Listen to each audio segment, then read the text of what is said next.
मित्रांनो, लक्ष्मीच्या पावलांनी या मालिकेमध्ये आता येतोय असा ट्विस्ट जो चांदेकरांच्या घराचं नशीबच बदलून टाकणार आहे. कला आता तिला सगळ्या प्रकारची सुख मिळत आहेत. म्हणजे मंगळागौरीची स्पर्धा जिंकणं काय, तिच्या सासूने तिची विशेष काळजी करणं काय, तिला सून म्हणून स्वीकारणं काय. म्हणजे कला सर्वांगीण पद्धतीने आता खुश आहे. पण तिचं सुख काही लोकांना पचत नाहीये. आधी 2 वेळा रोहिणीने कलाविरुद्ध डाव रचला, पण ती अपयशी ठरली. मात्र आता राहुल, रोहिणी आणि नैना यांच्याबरोबर अनामिका सुद्धा त्यांना येऊन मिळाली आहे. चौघं मिळून कलेच्या आयुष्यात नवं वादळ आणायला सज्ज झालेले आहेत. चला तर मग पाहूया हा जीवघेणा कट काय आहे बरं ते. व्हिडिओला सुरुवात करण्यापूर्वी चॅनलला सबस्क्राईब करा. व्हिडिओ आवडल्यास लाईक करा आणि चला मग बापाचं नाव घेत सुरू करूया आपण आपला आजचा व्हिडिओ. तर मित्रांनो, घरामध्ये खूप आनंदाचं वातावरण असतं. घरामध्ये अगदी पंचपक्वान्न मस्त छानपैकी रेडी होत असतात. सगळे छानपैकी जेवतात आणि झोपी जातात. म्हणजे जेवता जेवता सगळ्यांमध्ये खूप छान छान चर्चा होत असतात. आबासाहेब म्हणतात की कले, मानलं बाबा तुला. म्हणजे बघ ना, एवढा सर्पदंश झाला तुला भर प्रोग्राममध्ये त्या मंगळागौरीच्या, तरी सुद्धा तू किती धाडसाने उभी राहिलीस ग.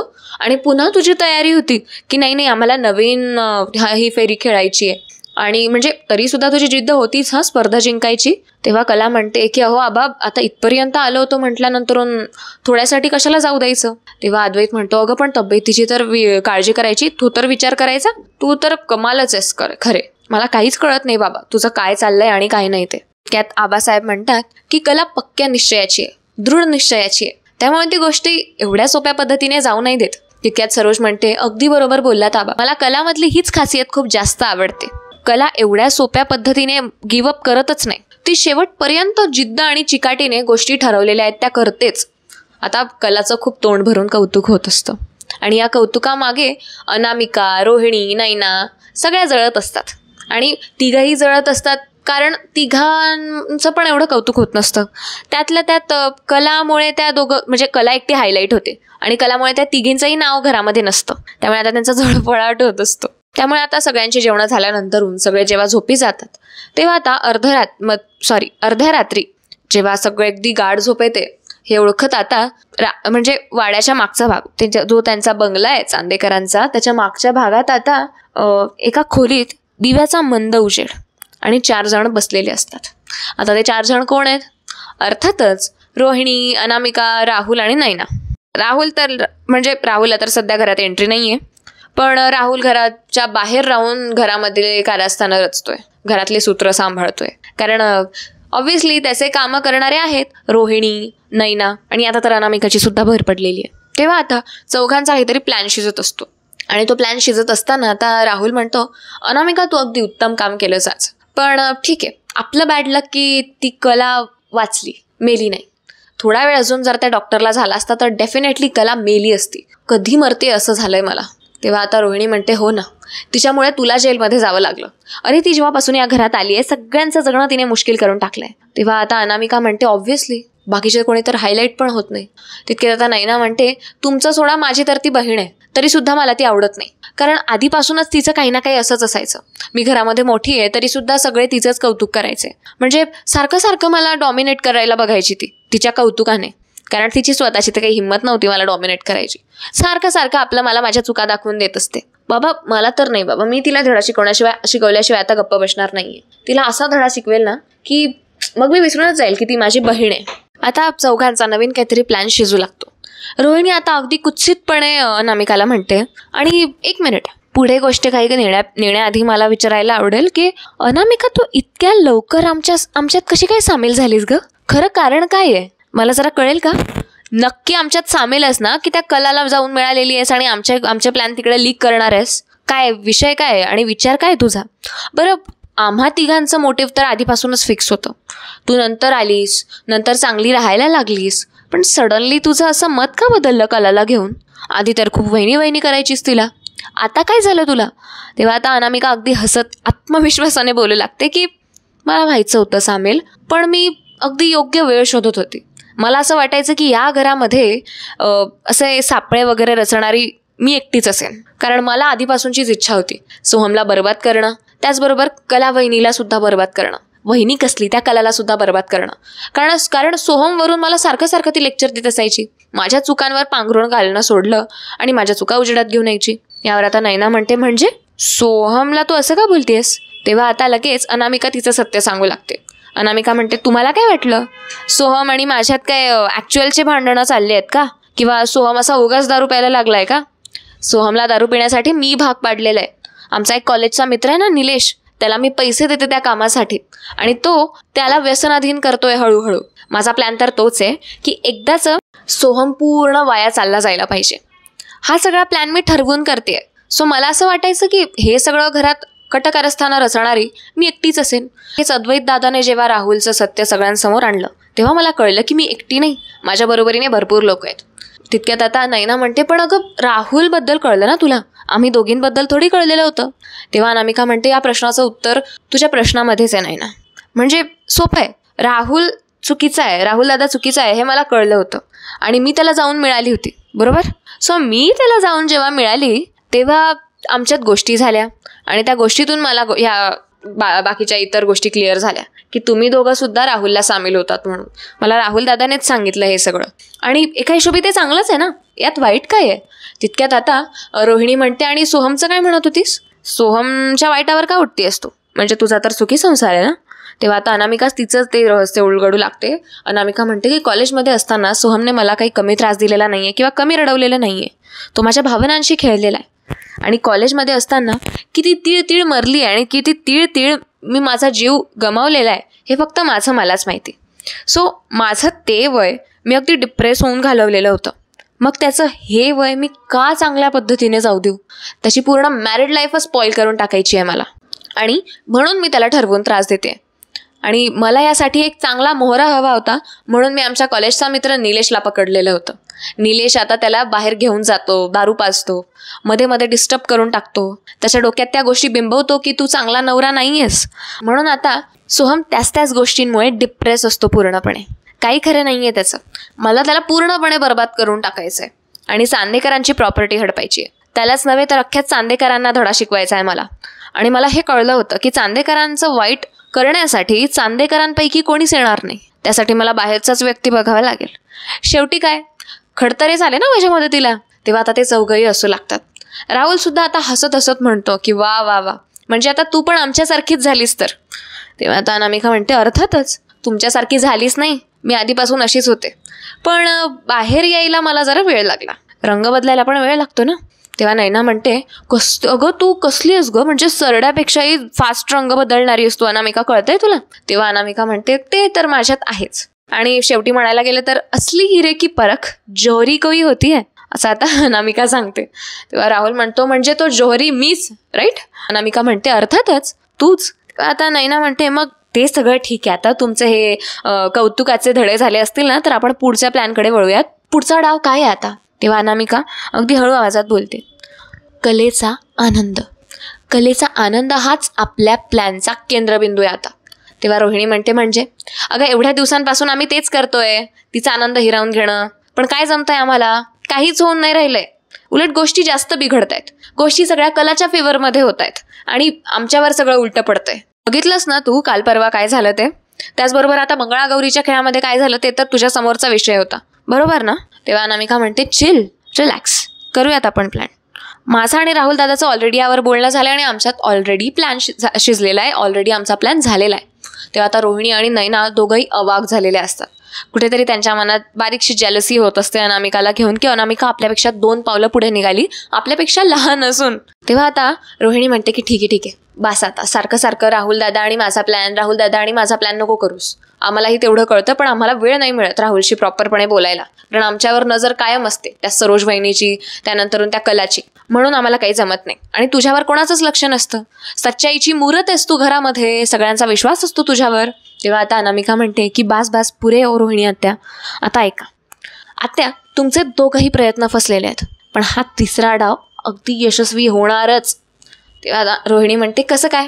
तेव्हा अनामिका म्हणते, राहुल दादा, तुझं मी बदललोय हे नाटक घरातला विश्वास मिळवून देईल, त्यामुळे तू तेच नाटक कंटिन्यू चालू ठेवणार आहेस.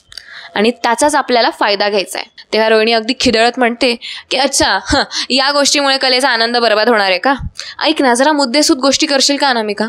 बालिश गोष्टी नको करूस. तेव्हा आता अनामिका सांगू लागते की आत्या, कलाचा आनंद संपवला तर तिचं आयुष्य आपोआप उद्ध्वस्त होईल. तेव्हा नैना म्हणते कलाचा आनंद कसा संपणार आहे ग अनामिका, तुला कळतंय का? तेव्हा अनामिका म्हणते अरे कलाचा आनंद जर संपत नाहीये तर कलाचा आनंद कोणत्या कोणत्या सोर्सेस थ्रू येतो हा विचार करा ना तुम्ही. कलाचा आनंद कोण आहे? अद्वैत दादा. ऑब्व्हियसली एकतर अद्वैत दादाला संपवा, एकतर अद्वैत दादा आणि कलामध्ये फूट पाडून टाका. तेव्हा आता राहुल अगदी कुटील भावाने म्हणतो की एक्झॅक्टली, अरे नैना तुझ्यापेक्षा लहान येते तरी तिचं डोकं बघ किती चालतं. तू राहू दे, तुझं कुठलंच कारस्थान सुद्धा सक्सेसफुल होत नाही. तुला यासाठी ना शिकावे लागणार आहे अनामिकाकडून, ते आधी शिकून घे. खूप मोठे मोठे विनोद होतात आता या सगळ्यांमध्ये.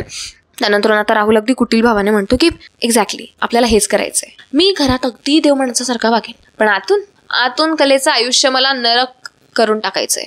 म्हणजे असे अगदी मरणासन्न वेदना तिला झाल्या पाहिजे जिवंतपणी, म्हणजे ती स्वतः मरणाची भीक मागेल.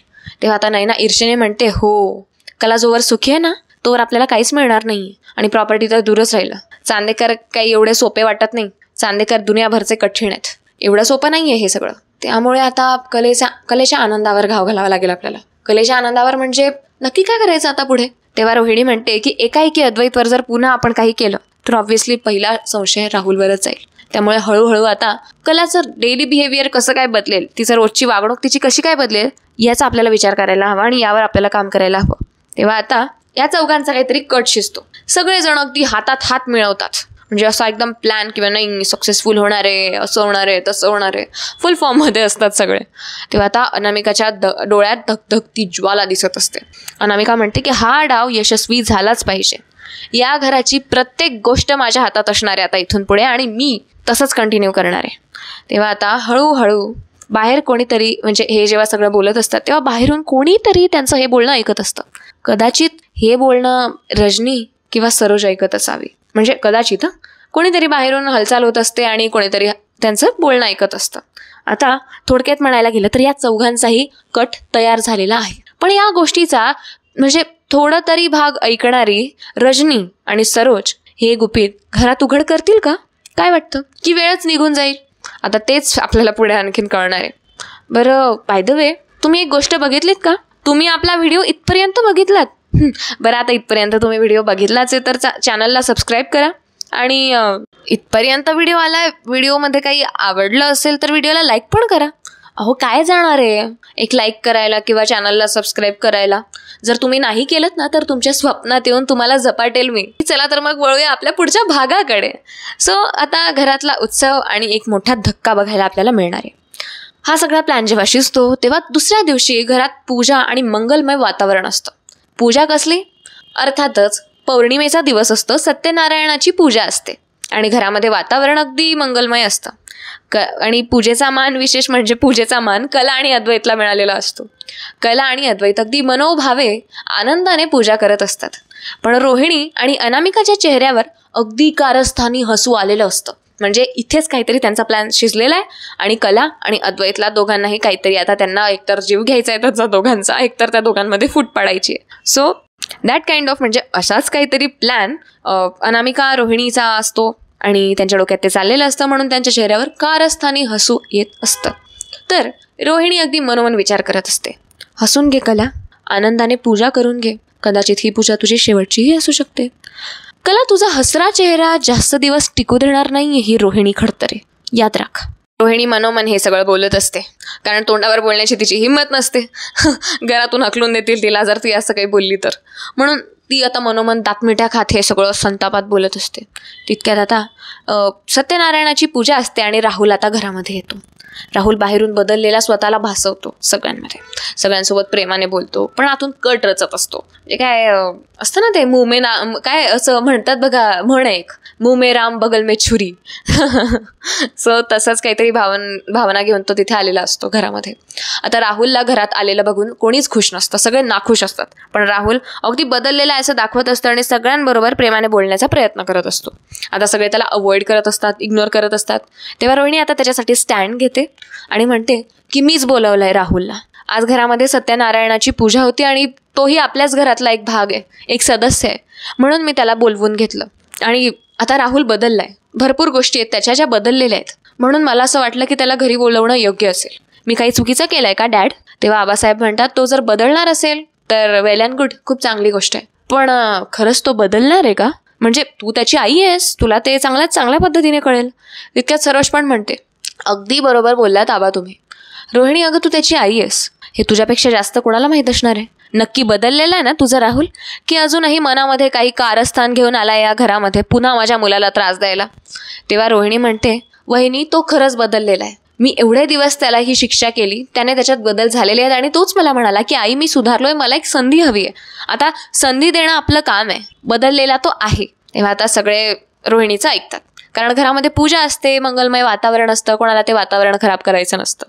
रोहिणी म्हणते की घरामध्ये सत्यनारायणाची पूजा आहे, बदलण्याचा हा खूप मोठा चान्स होता देवाच्या आशीर्वादाने राहुलकडे, म्हणून मीच त्याला आज बोलवून घेतलं. तेव्हा आता राहुल मनोमन म्हणत असतो, वा वा वा वा वा ममा, काय मस्त बाम ठोकतीयस, किती छान सांगतेस तू सगळ्यांना, किती थापा मारतीयस, किती मस्त जमतं ग ममा तुला हे. मनोमन म्हणत असतो राहुल. हे सगळ्यांना वाटतंय मी सुधारलोय, पण खरं तर मी आता आधीपेक्षाही जास्त धोकादायक झालोय या कुटुंबासाठी. पण हे आता या कुटुंबाला कळत कळत खूप उशीर होणार आहे, आणि उशीर झाला की वेळ होऊन जाणार आहे, काही उपयोग नसेल. मनोमन असं राहुल बोलत असतो. आणि आता दुसरीकडे अगदी मोठा ट्विस्ट आपल्याला बघायला मिळेल. अनामिका, रोहिणी, नयना आणि राहुल एका ठिकाणी पुन्हा भेटतात. अनामिका आता हसते आणि म्हणते की बघितलं ना, आपल्या यशाची वेळ जवळ आलेली आहे. या घरात कला सुखी राहणार नाहीये, कारण कुठेतरी राहुल दादाला सगळेजण हॅपीली ॲक्सेप्ट करतायत. तेव्हा नयना म्हणते, हॅपीली कुठे, सगळ्यांच्या तोंडावर 12 वाजलेले होते, ते तर उगाच मॉम इन लॉ बोलल्या म्हणून काहीतरी फरक पडला. तेव्हा आता नयनाचं बोलणं ऐकत अनामिका म्हणते, कसं का असे ना, एंट्री भेटली ना घरामध्ये, दॅट्स इट, भरपूर झालं. आता राहुल दादा तू असंच चांगुलपणाची वागणूक दाखवत सगळ्यांच्या मनात घर कर, आणि कलाला मग वाईट करणं आपल्याला सोपं जाईल. वेळ लागेल थोडासा, पण बघ तू पुढे आणखीन खूप छान गंमत बघायला आपल्याला मिळणार आहे. तेव्हा राहुल म्हणतो की ते तर आहे, तेवढी खबरदारी तर मी पण घेतोय. यावेळी कुठलाही धोका नको, कुठलीही चूक नको, कळलंय तुला नयना? कारण नेहमी चुका तूच करतेस, वेंधळी तूच आहेस. तेव्हा आता नयना म्हणते ओके. त्यात राहुल पुन्हा म्हणतो, सगळं प्लॅनप्रमाणे झालं पाहिजे. येते ना तुम्हा सगळ्यांच्या लक्षात? पण आता अचानक बाहेरून पावलांचा आवाज येतो आणि परत कोणीतरी ऐकत असतं. आता ते ऐकणारे परत रजनी आणि सरोज दोघंच असतात. आता पावलांचा आवाज पहिल्या भेटीत, जेव्हा पहिली भेट होती या चौघांची, तेव्हा कोणाला चालेल नसतो, पण आता सगळ्यांना पावलांचा आवाज येतो. ते चौघही सावध होतात आणि म्हणतात, कोण आहे बाहेर? आपलं बोलणं कोणी ऐकत तर नाहीये ना? तेव्हा आता रोहिणी म्हणते, कोण आहे बाहेर? हॅलो, कोणी आहे का? आता तिथे असलेल्या सरोज आणि रजनी दोघंही आता आपल्या म्हणजे घरामध्ये यायला म्हणजे तिथून धूम ठोकतात आणि दोघंही तिथून आता पळत येतात. थोडक्यात म्हणायला गेलं तर सरोज आणि रजनीला प्लॅनबद्दल सगळं काही कळलेलं असतं, आणि घरात आता हळूहळू त्या सगळ्यांना सांगायचा प्रयत्न करत असतात, पण त्या थोडं थांबून घेतात, कारण त्यांचं म्हणणं असतं घरात सांगितलं तर अजून सगळे पॅनिक होऊन जातील आणि परत गोष्टी बिनसतील. त्यामुळे आता हा विषय सोहमला सांगायचा का, याच गोष्टी त्यांच्या मनात चाललेल्या असतात. कुठेतरी रजनी आतून पूर्णपणे तुटून गेलेली असते, कारण तिचा अनामिकावर खूप विश्वास असतो. आणि आता रजनी इतकी हवालदिल झालेली असते की सरोज तिला सांत्वन देते आणि म्हणते की घाबरू नकोस रजनी, अनामिकाला आपण चांगलाच धडा शिकवू. आपल्या सोहमच्या मनासोबत खेळायला निघालेली होती नाही, आता बघ तिची अजिबात गय केली जाणार नाही. तू अजिबात कसली काळजी करू नकोस. आपल्याला आता हिमतीने काम घ्यायचंय. माझ्या सुनेचं, माझ्या मुलाचं, तुझ्या मुलाचं, म्हणजेच आपल्या मुलांचं रक्षण आपल्याला आता करायचंय. जसं याआधी आपल्या मुलांनी आपलं रक्षण केलं, तसं आपण आयांनी आपल्या मुलांची आता ढाल व्हायचंय. बघू आता कुठली रोहिणी, कुठली नयना, कुठली अनामिका आणि कुठला राहुल त्यांच्या वाटेत आडवा येतो ते. तेव्हा रजनी म्हणते, खरं बोलताय वहिनी तुम्ही, मी आता यांच्यापैकी कोणालाच सोडणार नाही. माझ्या कुटुंबाकडे हे जे वाकड्या नजरेने बघताय, यांना मी असा धडा शिकवेन की पुन्हा ते कधी वळून सुद्धा बघणार नाही. असं म्हणत दोघांची खिचडी शिजत असते. एकीकडे बाहेर असलेले ते चौघं विचारातच राहतात की कोण असेल नेमकं, वॉचमॅन असेल का की घरातलं कोणी असेल. चौघांची सटारलेली असते, चौघही घाबरलेले असतात. म्हणजे मित्रांनो, आता खरी धमाल सुरू होणार आहे. राहुल, रोहिणी, नयना आणि अनामिका यांचा कट कलेपर्यंत पोहोचणार आहे का? कारण रस्त्यामध्ये उभ्या आहे ना दोन ढाली, सरोज आणि रजनी, त्या पोहोचू देतील का त्यांना त्यांच्यापर्यंत, की घरातलं कुणीतरी म्हणजे ह्या दोघंच हे गुपित वेळेवर उघड करतील? पुढचा एपिसोड ठरणार आहे जबरदस्त थरारक, त्यामुळे पाहायला विसरू नका. त्याचबरोबर मला सांगायला आवडेल की कदाचित मालिकेमध्ये आणखीन पुढे विनोदी गोष्टी आपल्याला बघायला मिळणार आहे, कारण हे चौघं प्लॅन्सवर प्लॅन्स रचत जातील आणि त्यांचे प्लॅन्स सरोज आणि रजनी दोघंही अयशस्वी करत जातील. म्हणजे ते फेल करत जातील. कारण या चौघांना माहिती कुठे आहे की या दोघींना माहिती आहे त्यांच्याबद्दल. आता खूप मजा येणार आहे पुढे. अगदी धमाकेदार एपिसोड्स असणार आहे पुढचे. त्यामुळे अजिबात मिस करू नका. आणि आपले डेली अपडेट्स मिस न करण्यासाठी तुम्हाला काय करायला लागणार आहे? ऑब्व्हियसली मी तुम्हाला स्टार्टिंगलाच सांगितलं, चॅनलला सबस्क्राईब करा. ते लाल बटन आहे त्यावर क्लिक करा, प्रेमाने क्लिक करा, म्हणजे आणखीन छान छान अपडेट्स येतील. त्याचबरोबर व्हिडिओला लाईक करा. आजचा व्हिडिओ कसा वाटला हे कमेंट्समध्ये सांगायला विसरू नका. त्याचबरोबर आजच्या मालिकेतला म्हणजे आजच्या व्हिडिओमधला सगळ्यात जास्त कुठला पार्ट तुम्हाला आवडला तो कमेंट्समध्ये मेन्शन करा. आणि बस बाकी तुमचं काय मत असेल ते सांगू शकता तुम्ही. माझी रिव्ह्यू सांगण्याची पद्धत तुम्हाला जर थोडी जरी स्पर्शून जात असेल तर प्लीज सांगत चला. मला खूप छान वाटतं. अगदी माझ्या दिवसाची सुरुवात खूप छान होते. त्यामुळे तेवढं प्लीज बघा. चला तर मग मित्रांनो, ऑलरेडी मी भरपूर बडबड केली आहे आणि आपल्या व्हिडिओच्या शेवटच्या भागाकडे आपल्याला आता वळायचं आहे. ते म्हणजेच आभार प्रदर्शन. आपल्या कमेंट सेक्शन भरून प्रचंड प्रेम देणाऱ्या प्रेक्षकांचे नावं मला आता अनाऊन्स करायचे आहेत. सो त्यातून आता पहिलं नाव आहे अरे बापरे, कालच्या व्हिडिओला तर खूप कमी कमेंट्स आलेले आहेत. बरं ठीक आहे, ज्या प्रेक्षकांनी केले आहेत मी त्यांचं नाव घेते. म्हणजे थोडक्यात यावेळेस मला थोडीशी नाराजी भेटलेली आहे. ओके, प्रेक्षकांचं प्रेम कमी होत चाललं आहे. मला आणखीन काहीतरी चांगलं करायला लागणार आहे. किती कमी कमेंट्स आलेले आहेत. ठीक आहे, बट ज्यांच्या आल्या आहेत त्यांचा आभार तर मानायला हवं ना. तर आहेत आनंद केसवानी. ओके, हे रेग्युलर कमेंटर आहेत आपले, जे नेहमी मला खूप छान छान अप्रिसिएशन देत असतात. त्यांना व्हिडिओ आपले आवडत असतात. त्यांना ही ॲक्च्युली मालिकाच खूप आवडते. त्यांना कला अद्वैत खूप आवडतात. त्यांचं म्हणणं असतं की कला अद्वैत हे made for each other divine couple आहे. त्यांची केमिस्ट्री छान आहे. आणि त्यानंतरून okay, once again madam story teller. Okay thank you. God bless you too. खूप छान ब्लेसिंग्स मिळतात मला या व्यक्तीच्या.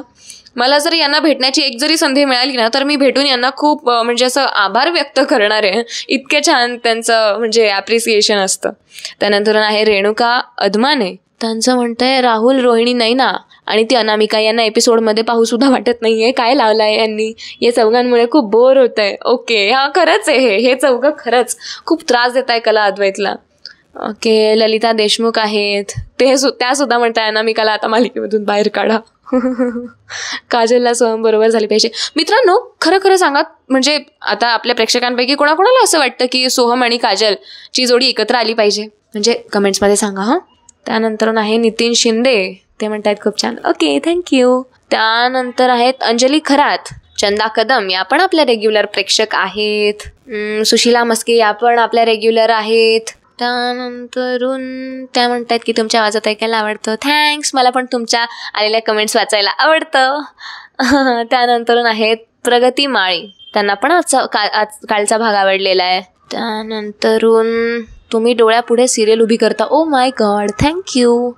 त्यानंतरून आहे स्वामी किचन. ओके, म्हणजे ती आयडी आहे स्वामी किचन 4606 म्हणून. त्यांनी त्यांचं मत खूप छान मांडलेलं आहे. त्यांचं म्हणणं आहे की मालिकेमध्ये सण उत्सव आनंदाने होताना दाखवले गेले पाहिजे. याशी कारस्थानं वगैरे नको. म्हणजे असं दृष्टपणा बघायला कोणाला आवडत नाही असं त्यांचं म्हणणं आहे. येस, ट्रू, खरंय. त्यानंतर आहेत दीपक नेवलकर. ओके, त्यांनी एक अत्यंत लॉजिकल कमेंट केलेली आहे. दीपक नेवलकर, मी तुम्हाला खरंच ॲप्रिशिएट करते. त्यांनी खूप छान कमेंट केलेली आहे मागच्या आपल्या भागाला की म्हणजे ऐन सणावारांना एवढा कपटीपणा कोण करतं? आणि कपटीपणा करतच तर मग असा शोध का नाही घेतला जात प्रॉपर पद्धतीने? असं त्यांचं म्हणणं आहे. या ट्रू, खूप छान छान कमेंट्स आहेत. या मोजक्या आहेत पण अगदी हृदयस्पर्शी आहेत. तेव्हा आता बाकीच्या प्रेक्षकांना पण माझी विनंती आहे की प्लीज तुम्ही पण काहीतरी सांगत चला. तुमचं पण नाव मी व्हिडिओमध्ये घेत जाईल आणि तुम्ही कुठले आहात ते पण सांगत चला. मला आवडेल जाणून घ्यायला की माझा आवाज कुठपर्यंत पोहोचतोय आणि मला किती प्रेक्षकांचं प्रेम मिळतंय. ओके, चला तर मग मित्रांनो, आता वेळ झाली आहे थांबण्याची. मी देते आता माझ्या वाणीला पूर्णविराम. तेव्हा भेटूया पुढच्या व्हिडिओमध्ये लवकरच. तोपर्यंत धन्यवाद.